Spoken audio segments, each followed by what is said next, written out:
It's twilight in a city besieged, and the bombers are on the horizon. Dozens of them, maybe hundreds, fly out from the clouds in formation, prepared to rain devastation down on all the souls below. They have nothing to fear. Their forces captured the skies weeks ago, and this is not the first time that they've come calling, or the second or the third. It's been every night. Every single night for a month now, dropping incredible ordnance into a ruined city in hopes that it might finally be broken. That time draws near. The survivors cannot hold out for much longer, and as subway shelters collapse and rubble is slowly and progressively ironed flat, there are few places left to hide. The bombers have nearly finished their task, and when the city inevitably capitulates, a whole nation will follow with it.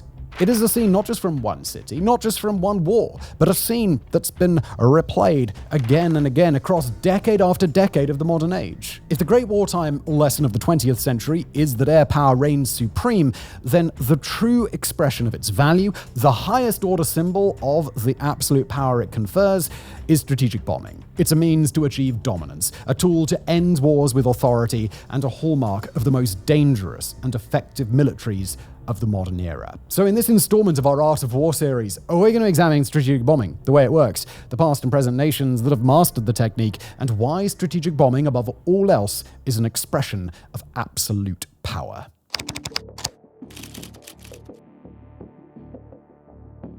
Now, if we're going to define strategic bombing, then the only place to start is by comparing its opposite.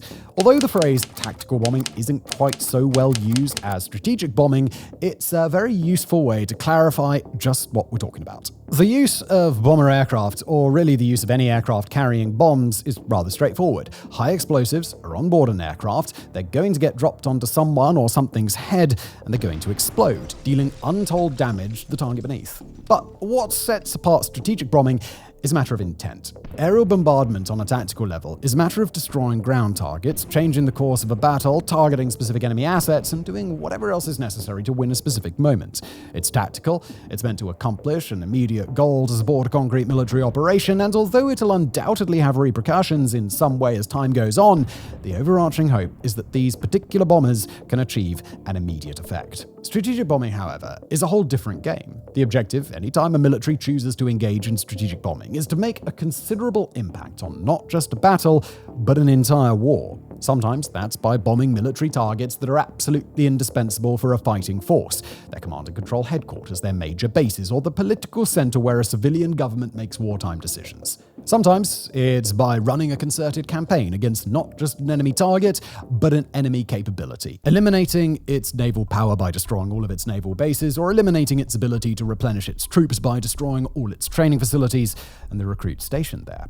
Sometimes it's a matter of attacking the many assets required to keep a war effort functioning, wiping out the factories that produce new tanks or artillery pieces, dropping biochemical agents on the fields that feed armies, or collapsing the bridges and highways that allow military assets to travel in defense of their lands. And sometimes the goal is to attack the people that a war effort simply cannot continue without.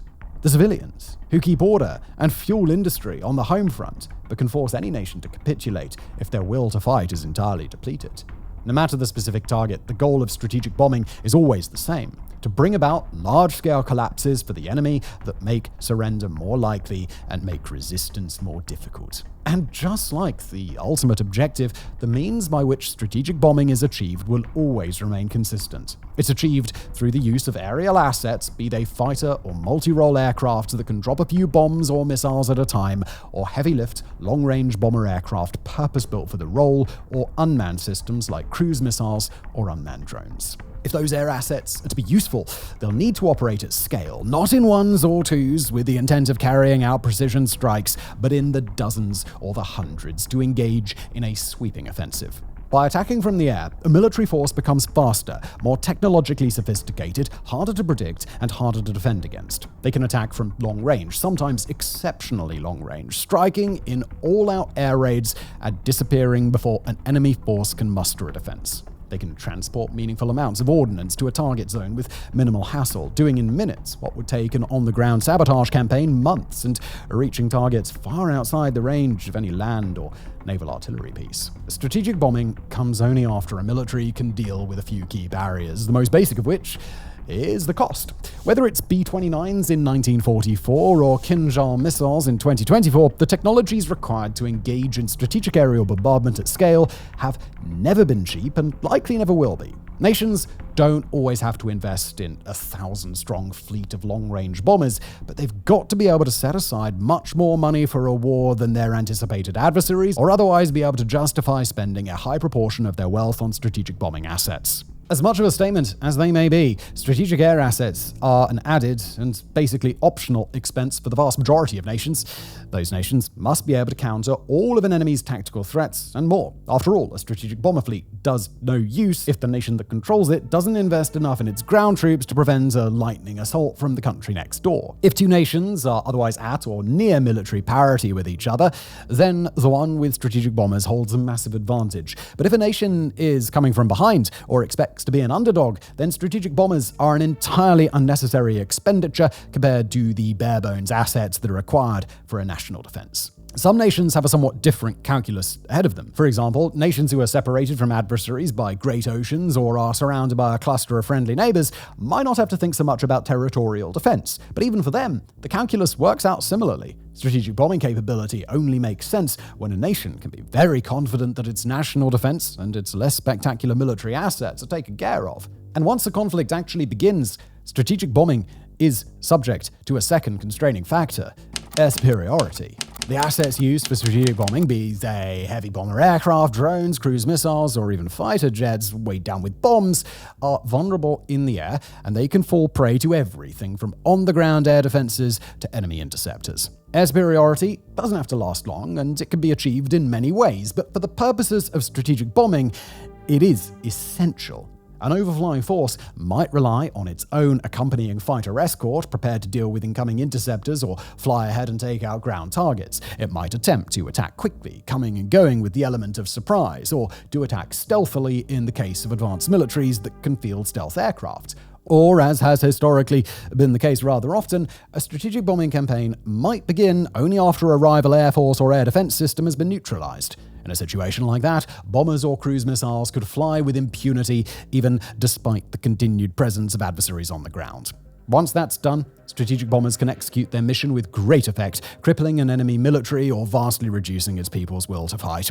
Often the targets chosen for strategic bombing raids will only be tangentially related to the enemy assets most actively engaged in the fighting. But as we've mentioned, interfering with the course of an ongoing battle isn't the point.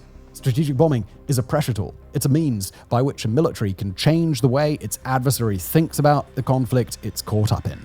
It's a mechanism to get fear, foreboding, or hesitation stacking up in the mind of an adversary, building and lengthening a whole laundry list of reasons to sue for peace, while simultaneously making the prospect of continuing the fight seem all the more impossible. A military that's taken battlefield losses will think of ways to counterattack or tactically withdraw to a defense that has a higher chance of succeeding. But a military that's found itself at the mercy of a strategic bombing campaign is one that will find it far more difficult to identify counterattacks big enough to change the trajectory of the conflict and can't circle the wagons fast enough to stop its defense from toppling outright. It's a terrifying position to be in on the bad end of a strategic bombing campaign, and it's a situation that forces even the hardiest warfighters to decide between options ranging from difficult to downright impossible. And any discussion of strategic bombing isn't complete without a discussion of terror itself, especially when that terror is weaponized against people other than a country's hardiest warfighters. Although militaries prefer their euphemisms to describe the approach, calling it morale bombing or a component of a special military operation, the harsh reality is that strategic bombing quite often becomes a terror bombing campaign directed against civilians as much as against an adversary force. If the goal of strategic bombing is to force an enemy to regard their objective of winning or continuing a war as being increasingly impossible, then creating a crash of demoralization on the home front is amongst the quickest and most total ways to achieve that goal. A nation that must deal with a population that doesn't want to be at war, that tries to run and hide from being involved in it, or even riots against it, is a nation that simply cannot fight effectively, and where leaders must consider that they may not be justified in fighting at all. When one's own people are pleading for a war to stop, even if it means defeat, then it's all but impossible to muster a victory. And when a population lives under the constant threat and terror of regular, predictable, and nigh on unstoppable terror bombings, then that population is likely to beg its own leaders to accept defeat. All sides of a conflict know that, and the side that has potential to engage in strategic bombing has the means to exploit it, even at the cost of complete devastation of a civilian population. As more than one military across time has seen it, an act that kills even 100,000 civilians might be worth it if that act preempts a phase of war that could kill 1 million of them.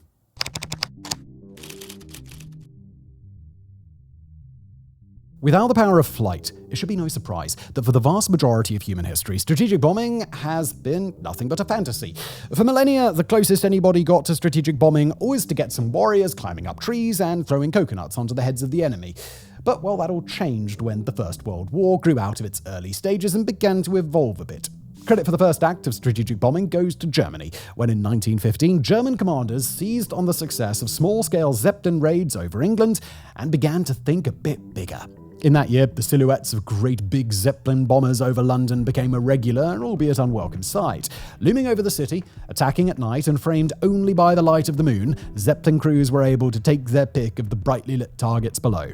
In these earliest of days, air superiority was achieved by default. Britain didn't have any assets to put in the air, certainly not on such short notice, and the Crown had neither heavy guns below, nor any idea what radar was and how it could be used to detect incoming craft. In these days, technology moved quickly, and by 1916, British fighter aircraft were able to begin working in an interceptor role, buzzing around Zeppelin squadrons and shooting them down. Then came incendiary bullets, a development that had any Zeppelin dead to rights. Over the course of the war, all sides would realize that large airplanes could carry a decent amount of ordnance while being far more maneuverable, far less flammable, and far harder to intercept than these slow-floating Zeppelins. The German Gotha bomber became the hallmark of the country's strategic bombing raids, and the British de Havillands and Handley Page aircraft eventually got their payback and more.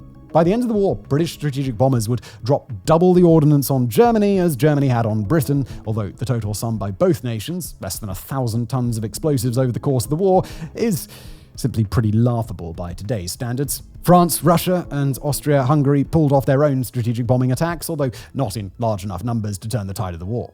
By the war's end, strategic bomber technology was already developing fast. The British Handley Page night bomber wouldn't be procured in time to participate, but it featured the capacity to carry up to 3,400 kilograms or 7,500 pounds of bombs in internal bomb bays, plus onboard defensive guns, and the ability to fly for 14 hours straight. A whole range of German designs couldn't quite match those specs, but were getting close, showing that both sides were in agreement that strategic bombing would be a far more potent tool in future wars, if only it could be mastered. In these times, insufficient oxygen supply, the slow speeds and relatively light payloads of aircraft, and the complete lack of effective targeting systems beyond pure luck all meant that bombers were a fraction as efficient as they would eventually be. During the interwar years, bombers got better and bombs got bigger, leading to fears, especially in the UK, that once Hitler's Luftwaffe began massing for war, it was better to try to placate the upstart Nazis than risk coming under aerial attack. The strategy got some use and some significant modification. The British engaged in strategic bombing over Yemen. The Spanish nationalists and their German pilots did the same, and so did the expanding Japanese Empire in China. In these years, the nature and practice of strategic bombing was a matter of intense debate. Everybody knew and agreed that it would be very important, but no consensus could emerge on how it would work.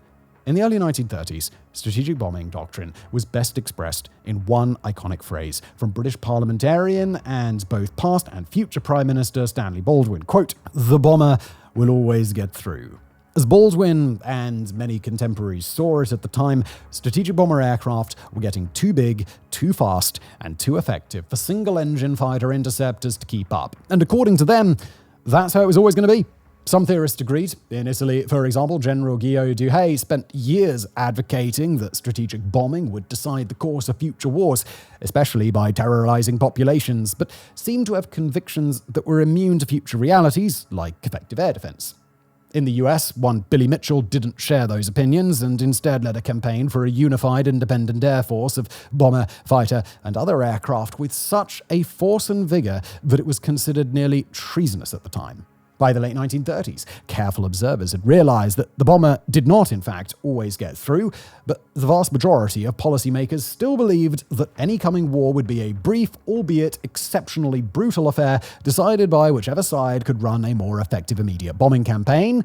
And, well, they were wrong. In World War II, strategic bombing was largely the purview of the Allied powers. The German Luftwaffe were believers in tactical bombing, perfecting many of the techniques involved in what we'd call close air support today, and they largely declined to build massive 4-engine bombers, preferring shorter-range, lighter payload 2-engine bombers to help their ground forces in battle.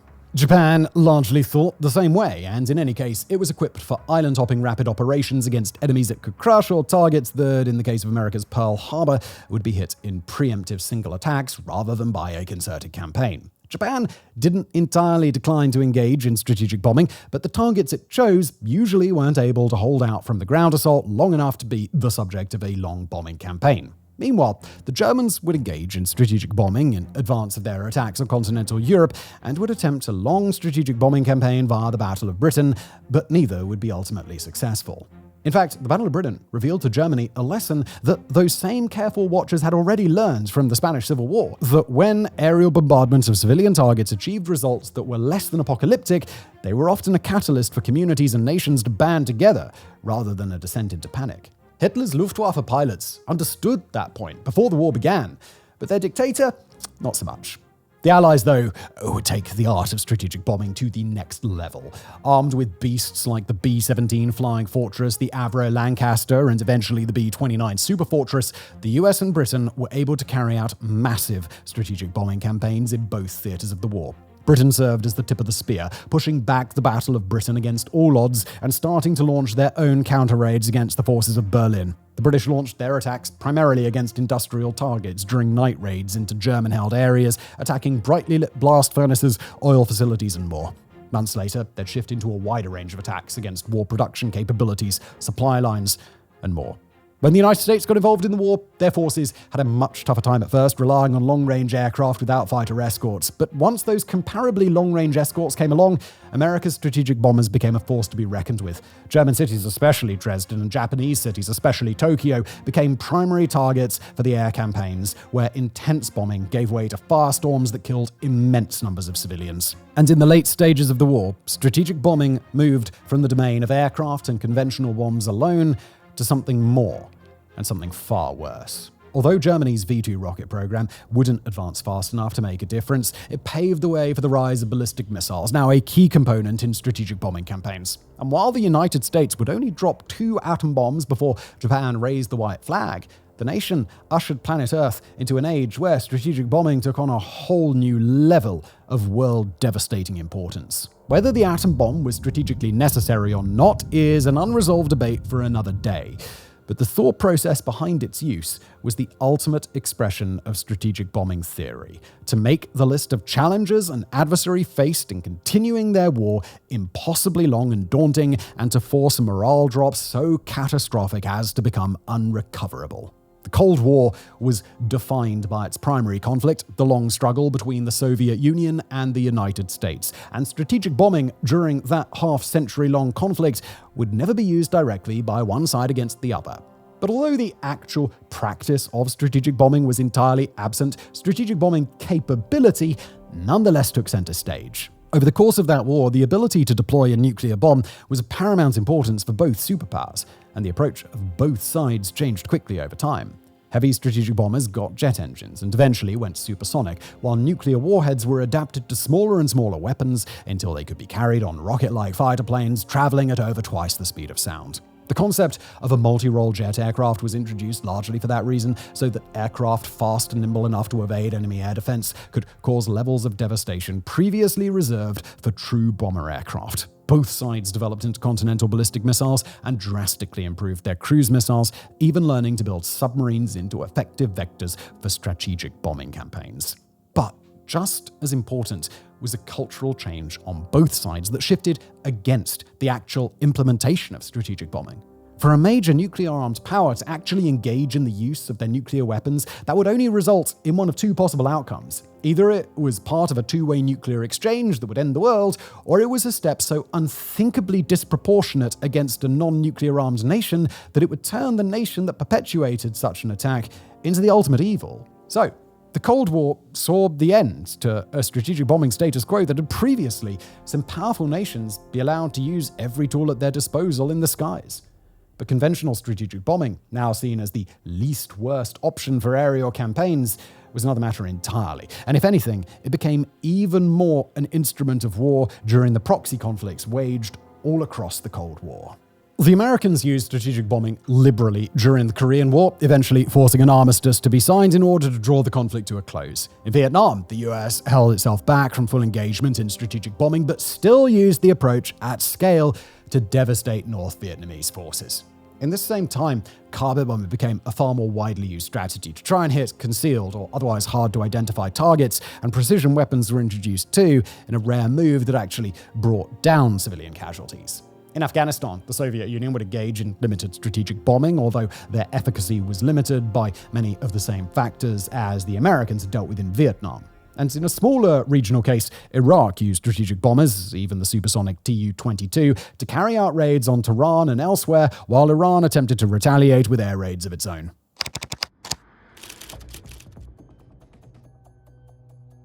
In the post-Cold War era, strategic bombing has been largely constrained to use in wars between fundamentally unbalanced sides, with some underdog combatants proving surprisingly resilient to strategic bombings and others decisively less so. In Kosovo, the Gulf War, and the opening weeks of Operation Iraqi Freedom, NATO-allied nations were able to use precision-guided munitions en masse to devastate less-equipped adversaries, while Russia used strategic bombing tactics in its brief war against Georgia. But in Afghanistan and Iraq, long-running insurgencies have proven resilient against strategic bombing campaigns. Those campaigns have typically had full run of the skies, but they've been battling asymmetric insurgencies with few static strategic targets to hit, and with a proven resistance to the sorts of civilian morale collapse that would doom a proper nation in the same position. In Syria, Libya, and Yemen during the 2010s, strategic bombing campaigns have had mixed results, with more tactically orientated bombing runs usually leading to battlefield victories, but true strategic bombing initiatives largely failing to alter the grand, overarching realities of the conflict. But the lack of major power conflict over the last 3 decades hasn't led the major powers of the modern era to neglect their strategic bombing capabilities. Today, as the proud owners of the world's largest air force, by far, the United States can field a range of strategic bomber aircraft in any conflict where they choose to participate. The nation fields several dedicated strategic bombers built just for the role, including the long-lived B-52 Stratofortress, the 19-aircraft stealth fleet of B-2 Spirit bombers, and the supersonic swept-wing B-1 Lancer. Just as important are lighter aircraft that can fill a strategic bomber role, including the stealthy and highly advanced F-35 Lightning II, the older F-16 and F-15E, and the newly procured F-15EX Eagle II, an aircraft that will purportedly be able to field ridiculous numbers of precision bombs and missiles for an aircraft of its size. Its Navy has its own multi-role aircraft, the F-A-18 Super Hornet, alongside the F-35, and those two can participate in strategic bombing operations. Even America's cargo planes often have the potential to participate in strategic bombing, and beyond just aircraft, the United States has intercontinental ballistic missiles, all manner of medium and long-range ground-launched missiles, stealthy cruise missiles, and soon hypersonic weapons in mainline service. But the list goes far past the United States. Russia fields 3 strategic bomber aircraft in its arsenal, all of which date back to the Soviet Union's Cold War years. The swing-wing Tupolev Tu-22M is capable of supersonic flight at nearly twice the speed of sound and can carry up to 24 metric tons of ordnance. The Tu-95, the last remaining dedicated strategic bomber aircraft in the world that's driven by propellers, can carry nearly as much, largely in the form of cruise missiles, while the more modern Tu-160 can fly at over double the speed of sound with an incredible 45 metric tons of ordnance on board, including up to 24 short-range nuclear missiles. Several Russian fighter aircraft can also serve in a strategic bombing role, including the purportedly stealthy Sukhoi Su-57. China also fields its own bomber aircraft, including over 200 copies of its H-6, a high subsonic aircraft that can carry about 12 metric tons of ordnance. Its JH-7, J-10, J-16, and Russian-made Su-30 fighter jets are also capable of filling the role, while its stealthy J-20 is believed to be equipped for tactical bombing and could thus participate, at least in a supplementary role, in strategic bombing operations. The French Rafale and Mirage, the British German, Italian, and Spanish Typhoon, India's Halteus, and the Gripen, in the employ of Sweden, Brazil, South Africa, and others, are all fighter aircraft capable of carrying out bombing operations, while several nations field outdated or aging aircraft that were multi-role and strategic bomber-capable aircraft in their day. And while some particularly powerful nations have their arsenal of dedicated or semi-dedicated strategic bomber aircraft, it's important to emphasize that strategic bombing is a practice, not a criterion. Smaller or less equipped nations are able to engage in strategic bombing during any real or hypothetical war, so long as they can field aircraft that can carry air-to-ground ordnance, they can reach strategic industrial, military, political, or civilian targets, and they can establish air superiority long enough to bomb the targets they choose.